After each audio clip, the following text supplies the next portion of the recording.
Tragedi në një familje në Gjilan të Kosovës, një efektive policisë ka vrarë me armën e shërbimit prindrit e saj, 2 vëllezrit dhe më pas është vetë vrarë. Policia thotë se motivet e këtij krimi mbeten mister.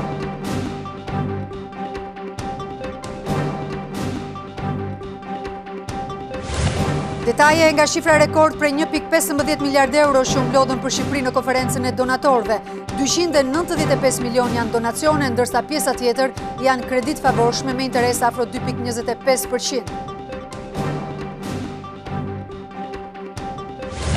Presidenti Meta atakon kryetarin e Partisë Demokratike për situatën e krijuar në gjykatën kushtetuese. Kreu i shtetit depozitoi sot në SPAK disa materiale të tjera kundër kryetarit të Këshillit të Emërimeve në drejtësi.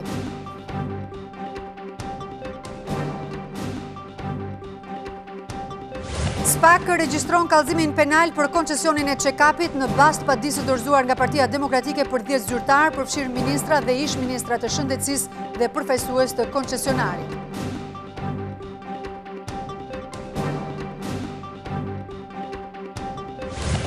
Abonentët që vjedhin energjinë elektrike jo vetëm do të përballen me ligjin, por do të duhet edhe të paguajnë pranë OSHE-s energjinë e vjedhur. Një vendim i entit rregullator u ngarkon atyre pagesën për 6 muaj konsum.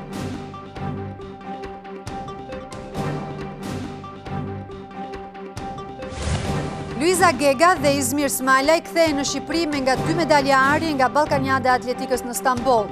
Pas thyerjes së rekordeve personale, 2 atletët synojnë rezultate në garat europiane dhe Olimpiadën e Tokios.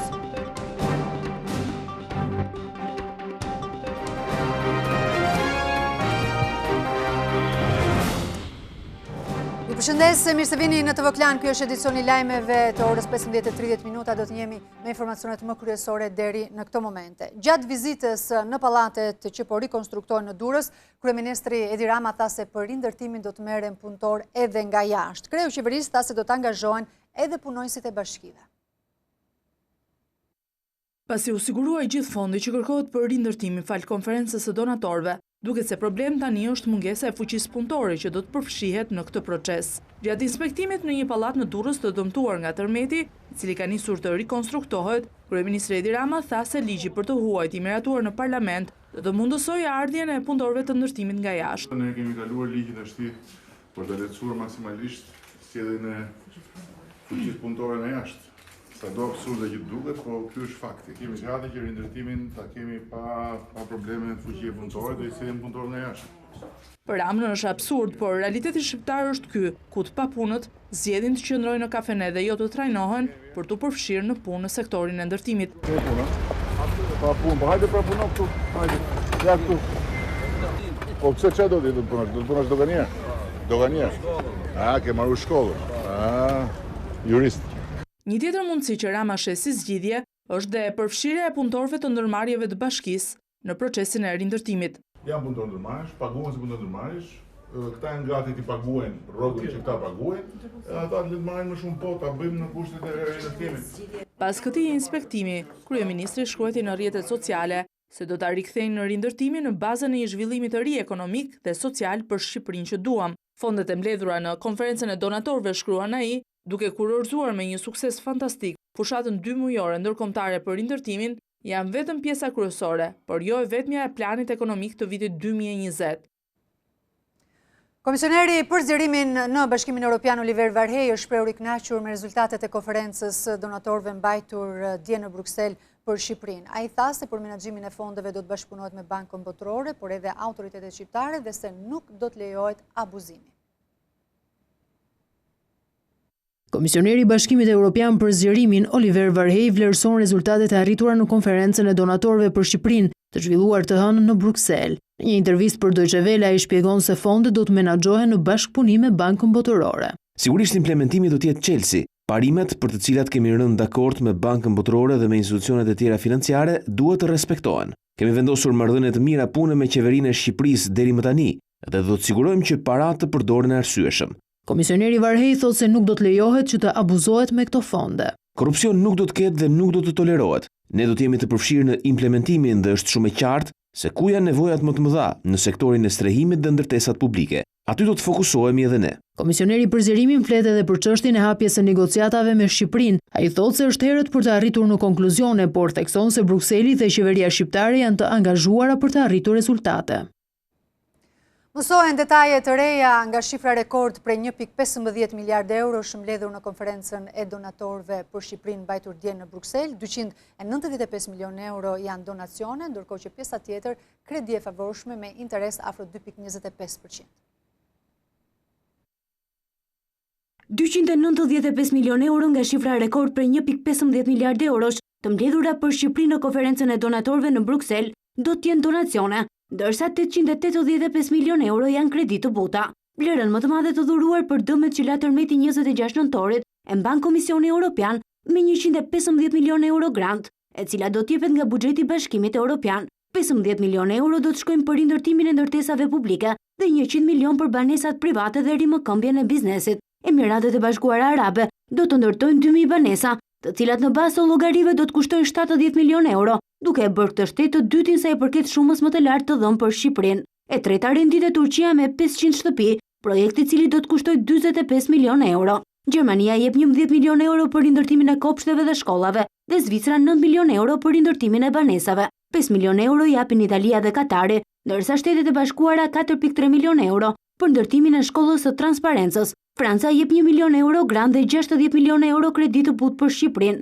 Banka Islamike mban rekordin më të lartë për kredin më të madh 365 milionë euro, e ndjekur nga Banka Botërore me 160 milion, ajo e investimeve me 100 milion dhe 100 milion jep pashtu dhe Banka e Këshillit të Europës për zhvillim. Bersh do të jap 80 milionë euro kredi për rindërtimin. I ftuar në emisionin Opinion në televizionin Klan, Ministri i Shtetit për rindërtimin Arben Ahmetaj tha se të gjitha kredit janë të buta dhe me interesa të ulta. Janë kredit të buta. Ç'do të thënë kredi e butë? Kredi e butë do të thotë me një kosto shumë të ulët, qoftë në aspektin e interesit, qoftë në aspektin e të kostos paras, por dhe të kostos operacionit. Jo kredi tregtare, jo kredi tregtare. Interesi kredive për llogaritë rreth 2.25%, por ai do të negociohet me çdo institucion sipas marrëveshjes që do të nënshkruhet. Në bazë të studimit të bërë nga qeveria dhe institucionet ndërkombëtare, dëmi që shkaktoi tërmeti Shqipërisë llogaritet në 1 miliard euro, ku 843 milion nevojiten për procesin e rindërtimit.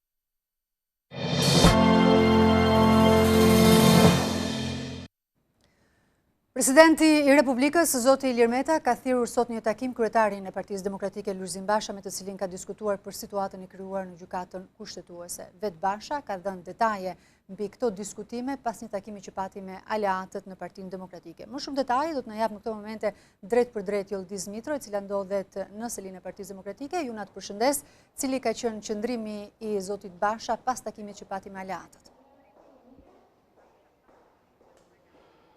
Ka përfunduar në fakt vetëm pak minuta më parë një takim i Lulzim Bashës me krerët e partive opozitare këtu në Selin Blu, një takim që duhet thënë se vjen pas atij të zhvilluar në orët e paradites në presidencë. Sipas dhënësit të kreut të shtetit, mësohet se në këtë takim Lulzim Basha është thirrur nga presidenti Ilir Meta, i cili e ka njohur me prova dhe fakte të reja që sipas kreut të shtetit implikojnë mazhorancën në grushtin e shtetit institucional, duke u referuar këtu edhe ndryshimeve më të fundit të bëra nga shumica sa i përket ligjit për gjykatën kushtetuese. Presidenti Ilir Meta bëhet me dije në njoftimin e shpërndar nga zëdhënësi i kreut të shtetit, i ka kërkuar kryedemokratit që me këto prova dhe fakte të reja të njohë edhe përfaqësuesit e opozitës. Këtë ka bërë në fakt Lulzim Basha, me njerë pas takimit me presidentin Meta ka mbledhur aleatët e tij këtu në Selin Blu.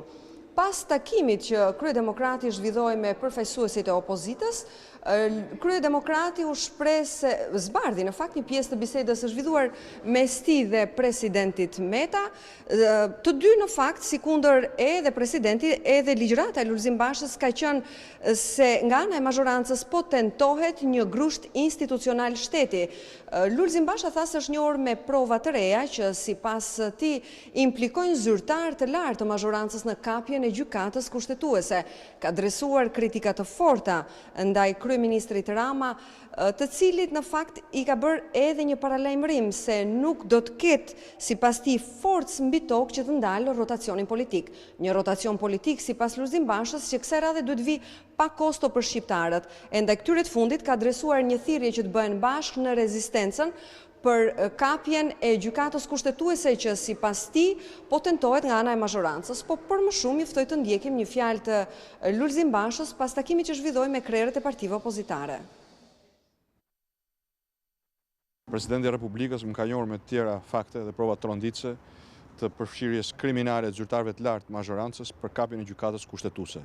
Ky është, ashtu siç e cilëson dhe Presidenti i Republikës, një grusht i pastër institucional, një grusht i pastër institucional shteti. Nuk bëhet me të vërtet me ushtri me tanke, po bëhet me shërbëtor të bindur të qeverisë në organet e reja të drejtësisë. Prandaj dua të konfirmoj vendosmërinë tonë për të ndjekur pik për pik udhërrëfyesin gjerman për daljen nga kriza, me zgjedhje të lira dhe të ndershme sa më parë. Ndryshimi është i pashmangshëm.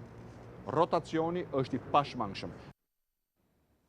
Presidenti Meta ka depozituar në SPAK provat të tjera kundër kreut të Këshillit të Emërimeve në Drejtësi Ardian Vorani, duke thënë se do të shpartallonte atë që ai e quan grusht shteti. Por mazhoranca thot se presidenti po sillet si përfaqësues i opozitës dhe se ka humbur rolin e tij si simbol i unitetit kombëtar. Pasi bëri publike, presidenti i Republikës Ilir Meta i ka depozituar këtë të martë në SPAK provat shtesë që ai thot se ka gjetur për kreun e Këshillit të Emërimeve në Drejtësi Ardian Voranin. Faktet e reja pritet të dalin në dritë edhe për personat të tjerë të implikuar në grushtin e shtetit, të cilët nuk do të munden të shmangen përgjegjësisë për konsumimin e veprave të rënda penale. Ju garantoj se grushti i shtetit do të shpartallohet në mënyrën më shembullore. Por dalja e presidentit përpara mediave, në të njëjtën ditë që zhvilloi konferenca e donatorëve për mazhorancën, është një manovër e Ilir Metës për të sfumuar suksesin e arritur nga qeveria në Bruksel. Nuk më erdhi mirë që presidenti me një deklaratë të tillë në Tiranë kërkoi të eklipsonte një konferencë të jashtëzakonshme. Nëse presidenti nuk i dekreton dhe ja kthen përsëri kuvendi do të rrëzojë dekretin e presidentit. Miratimin e ndryshimeve që ju bën ligjit ku parashikon procedurat e betimit të anëtarëve të gjykatës kushtetuese përpara presidentit, Ilir Meta i cilësoi si tentativë për grusht shteti. Por kryetari i komisionit për shkarkimin e presidentit Ulsim Manja thot se kreu i shtetit po sillet më shumë si përfaqësuesi i opozitës sesa si garant i kushtetutës dhe panshmërisë. E ka humbur të qenurit mbi palët dhe rolin e tij si simboli i unitetit kombit. Ilir Meta sot është opozita e vendit.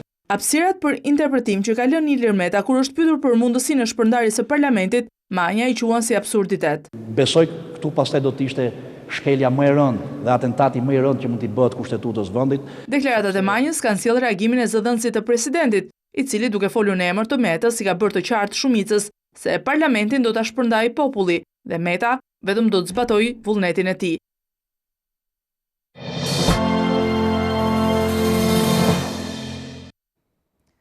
Tragjedi në një familje në Gjilan të Kosovës, një efektive policie ka vrarë me armën e shërbimit prindrit, 2 vëllezërit dhe më pas është vetë vrarë. Më shumë detaj do të na jap në këtë moment në një lidhje të drejtë për drejtë Blerta Dalloshi Berisha, e cila ndodhet në vendin e ngjarjes. Blerta, të përshëndes, çfarë ka ndodhur dhe cili është motivi i kësaj ngjarje të rëndë?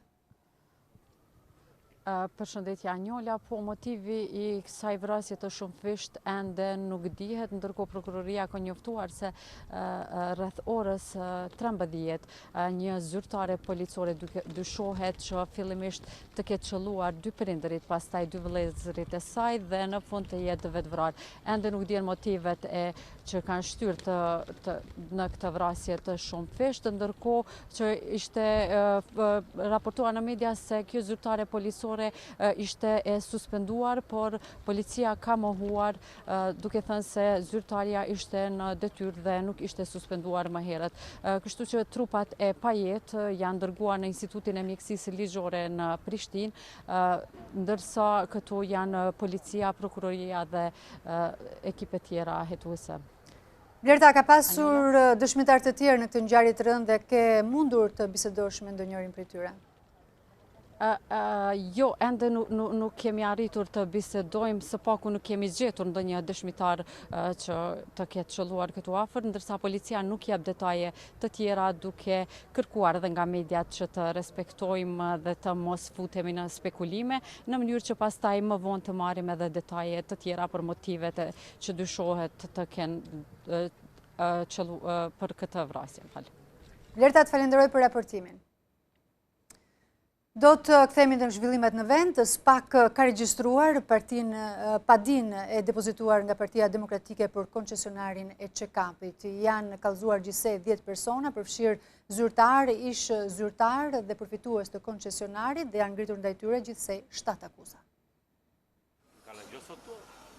Struktura e posaçme kundër krimit të organizuar dhe korrupsionit ka regjistruar këtë të martë kallëzimin penal të bërë nga Partia Demokratike me 5 shkurt për koncesionin e check-upit. Selia Blu ka kallëzuar 10 persona, mes të cilëve ish ministrin e Shëndetësisë Ilir Beshja, ministren aktuale Ogerta Manastirliu, drejtues dhe ish drejtues të Fondit të Sigurimit të Detyrueshëm të Kujdesit Shëndetësor dhe aksionerin e kompanisë përfituese të check-upit Vilma Nushin.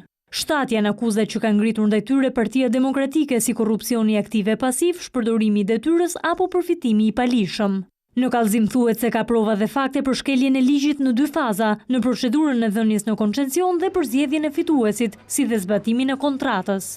Sipas Selis Blu, Ministria e Shëndetësisë ka shkelur procedurat ligjore për shpalljen e fituesit dhe lidhjen e kontratës. Ka shpallur fitues ofertuesin me shpimin më të lartë, duke sjellë dëm të lartë financiar për buxhetin e Fondit të Sigurimit të Detyrueshëm Shëndetësor, dhe se procedurat koncesionare kanë qenë fiktive dhe fituesi ka qenë i paracaktuar. Për Partinë Demokratike, shkeljet e kryera kanë sjellë dëm ekonomik për buxhetin e shtetit. Në kallëzim thuhet se këta zyrtarë, edhe pse janë të detyruar me ligj, nuk kanë ushtruar kontrolle ndaj koncesionarit, për të parë nëse respektohet afati i realizimit të analizave prej 3 orësh. A janë ndërtuar 475 pika check-upi dhe 20 laborator. Gazment Mamutaj dhe Edison Çobo, të dy nga Berati, të dy për të akuzuar për trafik droge, duhet që brenda 48 orësh të justifikojnë pasurinë e tyre sipas një kërkese të dërguar nga operacioni Forca e Ligjit. Sa kaq, Ministri i Brendshëm Sander Leshaj garanton se në këtë operacion nuk ka selektime. Operacioni Forca e Ligjit ju ka dërguar kërkesë për të deklaruar pasurinë 2 personazheve të njohur në Berat, të dënuar për trafik narkotikësh në Itali. Në shenjestër të oficerëve të OFL-s ka përfunduar Gazment Mahmutaj dhe Edison Çobo. Ky i fundit qëndroni arrestuar prej 2018-s në ambientet e paraburgimit 313 me akuzën e trafikimit të lëndëve narkotike, ndërsa Gazment Mahmutaj është dënuar në vitin 2000 në Itali për trafikim të lëndëve narkotike. 2 javë nga nisja e operacionit Forca e Ligjit, Ministri i Brendshëm Sander Leshaj thotë se ky operacion do të shtrihet në të gjithë vendin dhe brenda vitit do të kalojë në lupë pasuria e të gjithë personave të listuar. Operacioni Forca e Ligjit tashmë ka filluar aktivitetin e gjithë Shqipërinë, është ende në hapat e parë, pra në fazën fillestare, ndërkohë që do të ketë përshkallëzim të intensitetit të punës dhe të angazhimit të operacionit në Elbasan dhe kudo tjetër. Nuk ka ndonjë objektivat kështu selektive për arsye se gjithë rrethi i personave që përfshihen nga ligji tashmë janë të përcaktuar nga vetë ligji. Sipas Leshaj, të gjitha pasuritë që do të konfiskohen nga operacioni Forca e Ligjit pritet i kalojnë në administrim Ministrisë së Brendshme. Pas kësaj do të vendosen në shërbim të publikut për ndërtim shkollash, komisariatesh dhe qendra shëndetësore. Ish kryetari i Bashkisë së Vorës Agim Kajmaku do të përballet me gjykatën për 3 akuza. Togat e zeza kanë vendosur sot në një seancë paraprake që dosja në ngarkim të tij të kalojë për gjykim.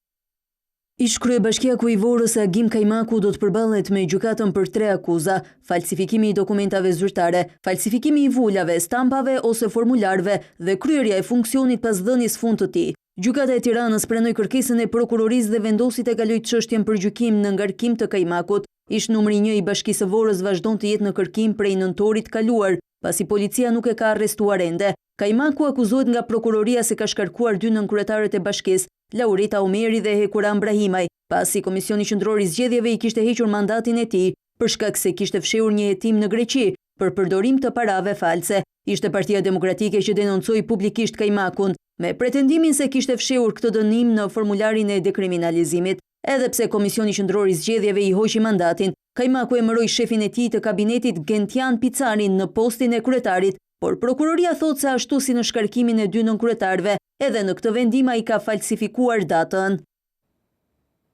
Testi i poligrafit, ose siç njihet ndryshe dhe si testi i të vërtetës, është aplikuar sot për herë të parë me 2 prej 8 kandidatëve që garojnë për postin e drejtuesit të Byros Kombëtare të Hetimit. Ata janë Lindita Nushi dhe Gentian Shehaj, 2 zyrtarë të policisë. Janë 5 ekspertë të trajnuar nga Shtetet e Bashkuara të Amerikës që do të testojnë në ditët në vijim dhe 6 kandidatë të tjerë që janë kualifikuar për në fazën finale nga SPAK. Poligrafi do të ndihmojë komisionin të krijojë bindjen për të zgjedhur kandidatin më të mirë, ndërsa testi zhvillohet në mjediset e zyrave qendrore të operacionit Forca e Ligjit.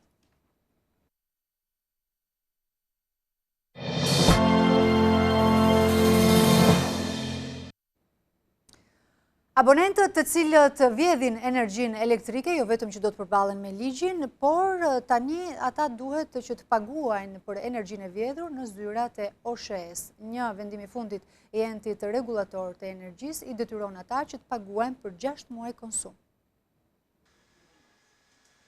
Personat të cilët vjedhin energjinë elektrike jo vetëm do të procedohen penalisht, por edhe do të paguajnë për dëmin ekonomik që i kanë shkaktuar kompanisë së shpërndarjes OSHE dhe qytetarëve. Një vendim i entit rregullator të energjisë është bërë së fundi i zbatueshëm, ndërsa deri tani janë afro 50 raste, të cilët përveç kallëzimit penal do të kenë 30 ditë afat për të paguar energjinë e vjedhur. Në të kundërt OSHE do t'i bëjnë ndërprerjen e energjisë. Ermal Morati, drejtori i leximit dhe matjeve në kompaninë OSHE, thotë se aplikimi i kësaj skeme vendos balans së drejtë mes qytetarëve që vjedhin dhe atyre që paguajnë energjinë. Çdo kush që abuzonte me energjinë ishte subjekt i veprës penale dhe vazhdonte me ligjet në fuqi që janë të përcaktuara, ndërkohë kësaj shtohet dhe vlera ekonomike si dëm i shkaktuar operatorit të sistemit shpërndarjes. Gjatë muajit janar janë konstatuar edhe 50 raste, shumë shpejt do të fillojmë të emitojmë faturat e para. Për abonentët që janë familjar, pagesa në rastin e kapjes së vjedhjes do të jetë sa për 6 muaj konsum energjie, 1920 kWh, kundrejt një çmimi mesatar prej 13 lekësh. Për bizneset detyrimi për të paguar energjinë në rast të lidhjeve të palishme shkon nga 7.000 deri në 250.000 kWh për konsumatorët e mëdhenj. Aktualisht janë 3 elementet që përcaktojnë ndërhyrjen vendosin e dëmit ekonomik për çdo konsumator, ndërhyrjet e palishme në rrjetin e shpërndarjes, linjat e dyta të furnizimit, njëkohësisht rilidhjet e palishme në rastet e ndërprerjes së energjisë me kërkesë nga furnizuesit ose nga vetë operatori i sistemit shpërndarjes. Mesatarisht konsumatorët familjar që vjedhin energjinë do duhet të paguajnë afro 30.000 lekë të rinj. Ata kanë të drejtë në rast se nuk janë dakord me akuzën e lidhjes së palishme të rrjetit energjisë, të ankimojnë brenda 7 ditëve pranë endit rregullator vendimin e OSHE-s. Aktualisht humbjet në rrjetin e energjisë elektrike kanë rënë në 21.7% të totalit të energjisë, nga 45% që ishin në 2013, ku 7% vijnë për shkak të lidhjeve të palishme. tvklan.al, webi më i klikuar ndër të gjithë televizionet mbar shqiptare. Lajmi i fundit, gjithçka ndodh në vend, rajon dhe botë. I gjeni në kohë reale në tvklan.al. Informohu në lëvizje vetëm me një klikim në celularin tuaj, edhe në aplikacionin tvklan.al. Video dhe lajme për çdo emision, dhe të rejat apo sinopse të serialeve tona, vetëm në tvklan.al. Besueshmëri, shpejtësi, cilësi dhe interaktivitet. Klan, televizioni mbar shqiptar më i ndjekur. Biznesi kosovar i bën thirrje kryeministrit Albin Kurti që të sqarojë se çfarë do thotë zëvendësimi i masës 100% për mallrat serbe me masën e reciprocitetit. Ata kërkojnë që në dialog të shkohet me kërkesa të qarta dhe të sakta për të zgjidhur të gjitha mosmarrveshjet ekonomike mes dy vendeve.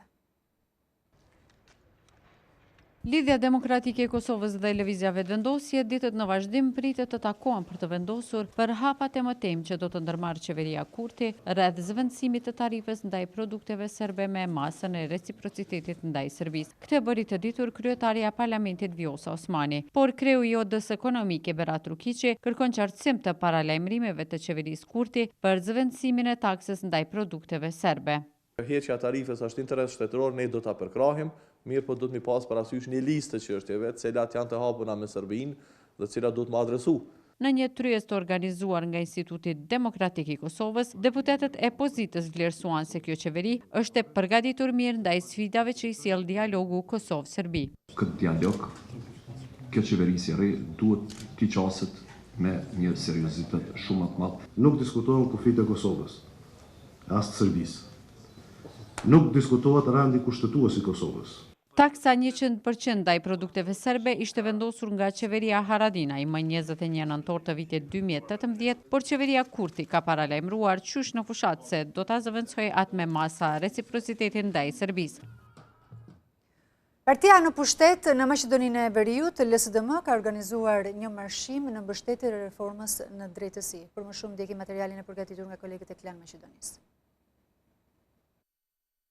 Pas votimit të ligjit për prokurorinë publike, LSDM-ja ka organizuar marshin ashtu quajtur Hapërojmë për drejtësi. Ish kryeministri dhe lideri i socialdemokratëve Zoran Zaev ka theksuar se pasi kuvendi miratoi ligjin për prokurori publike, tani fjalën e ka drejtësia. Jemi me sytë hapur për të pritur epilogun juridik të të gjitha rasteve. Atje ku ka dëshmi, presim vendime transparente sipas kushtetutës, ligjeve dhe bindjeve personale të gjykatësve. Lideri i opozitës Hristian Mickovski ka drejtuar akuzën ndaj qeverisë dhe liderit socialdemokrat se me zgjidhje ligjore po përpiqet të amnistohet. Shansi është më 12 prill kur qytetarët do të flasin zëshëm, kurse unë premtoj se do të ketë përgjegjësi për të gjithë ata që kanë kryer krime. Duke marrë parasysh retorikën e përdorur në këto prag zgjedhjesh, duket se Maqedoninë e Veriut e pret një pranverë e nxehtë politike.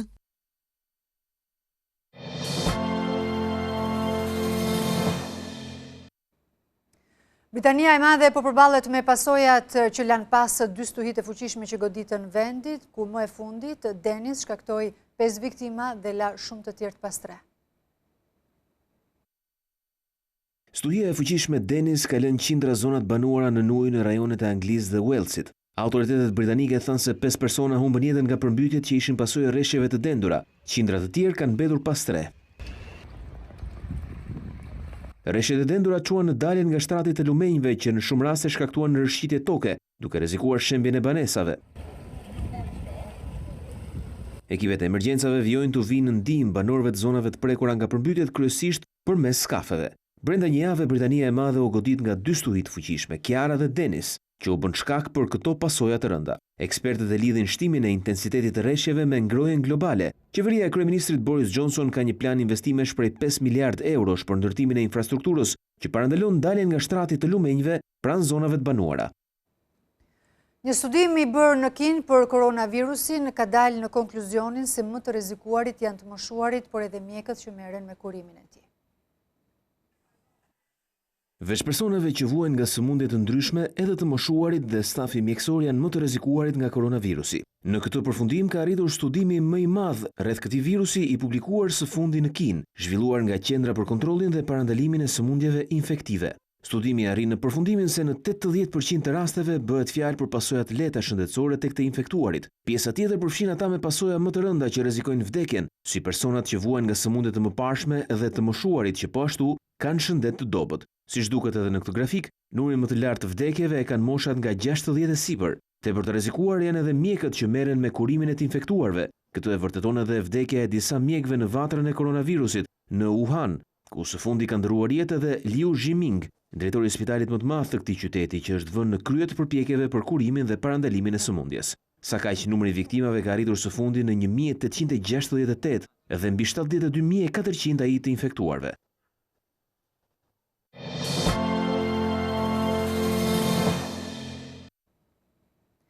Një kopësht dhe një qerdhe e re në Kodër Kamës kanë hapur dyert për të pritur 150 fëmijë të kësaj zone. Kryetari i Bashkisë Erion Velia tha se ky është një tjetër premtim i mbajtur. Kopshti i vjetër në Kodër Kamës është prishur dhe mbi rënojat e tij Bashkia e Tiranës ka rindërtuar një godinë tërësisht të re dhe që do të frekuentohet nga 150 fëmijë të zonës. Jam i lumtur që e mbaruam, që mbajtëm fjalën. Lajmi tjetër i mirë për komunitetin e Kodër Kamzës, edhe tani që kalova e pash ishte ngritur gjithë binaja e shkollës së re Nën Tereza.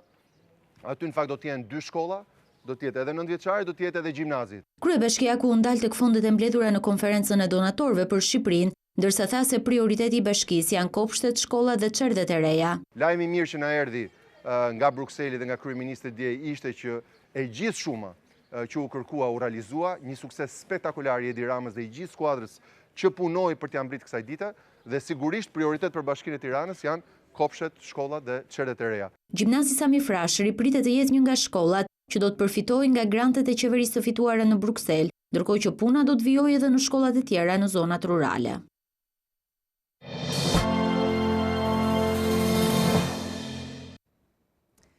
Janë prezantuar në Londër koleksionet vjeshtë dimër 2020, ka rënë në sy Victoria Beckham.